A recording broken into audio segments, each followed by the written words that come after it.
Warm greeting. This session we are going to discuss accessing the quality of industrial design. So evaluating the quality of the product. So ID product we are going to discuss in this session. So the five categories of evaluating a product. So the one, quality of the user interface. Number two, emotional appeal.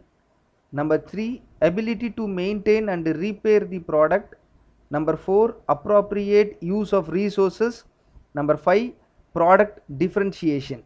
So these are the five categories for evaluating the product. So the step one, the quality of the user interface. So this is the rating of how easy the product is to use, and interface quality is related to the product's appearance, feel and mode of interaction. So we'll have a question to identify the quality of the product. So do the features of the product effectively communicate their operation to the user? So if yes, your product of the quality of the product is good. Is the product is intuitive? So if yes, your product will be quality product. Are all features safe? And the last one is, have all potential users and the uses of the product been considered? So if these four steps are satisfied, your quality of the product user interface. So the examples of product specific questions includes, is the grip comfortable? So if grip comfortable with your hand, does the control knob turn easily and smoothly? So you can easily operate the knob. If yes, your quality is good. Is the power switch easy to locate? Then the last one is the display easy to read and understand? So if these questions are satisfied, then your quality of the user interface is good. So by means of these steps we can evaluate the quality of the product. And emotional appeal, so this is a rating of the overall consumer appeal of the product. So appeal is achieved in part of appearance, feel, sound and smell. So these are the appearance. Is the product attractive? Is it exciting? So this is emotional appeal. Your product will be attractive. It should be attractive. Yes. Does the product express quality? So what images come to mind when viewing it? Does the product inspire pride of ownership? Does the product evoke feelings of pride among the development team and the sales staff? So if these questions are satisfied, your emotional appeal, so your product quality will be very good.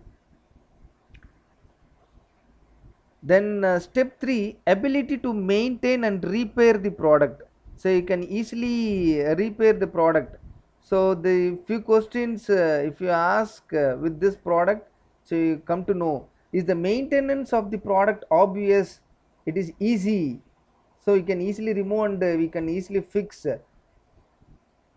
Or then do product features effectively communicate disassembly and assembly procedures?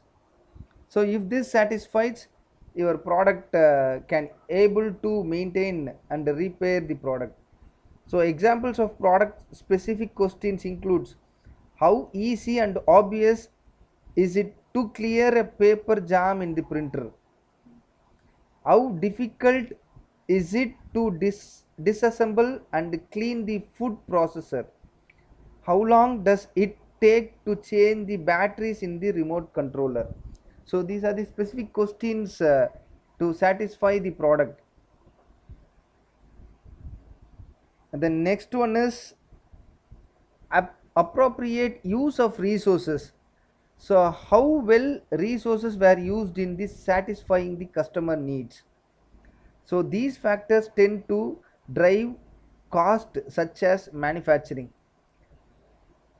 A poorly designed product, one with unnecessary features, or a product made from an exotic material will affect tooling, a manufacturing process, and assembly process.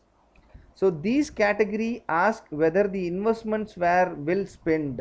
So your resource, that is investment, what you spend is whether it be useful or not. So how well were resources used to satisfy the customer requirement, and is the material selection appropriate in terms of cost and quality. The next one is the product over or under designed? Does it have features that are unnecessary or neglected? Where environmental ecological factor considered? So these are the questions. If you satisfied this, so your appropriate use of resources. And then last one is product differentiation. So this is the rating of the products uniqueness and consistency with the corporate identity. This differentiation arises predominantly from appearance.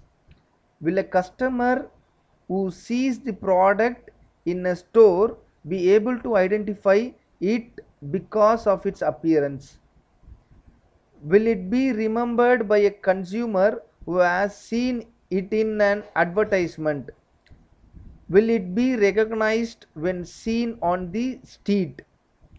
Does the product fit with or enhance the corporate identity? So you can easily identify the component wherever we can see, either in the store or you have to remember in advertisement and recognized when seen on the street. So these are the product differentiation. So these are the 5 steps we have to identify the quality of the product. So the remaining topic we'll discuss in the next session. Thank you.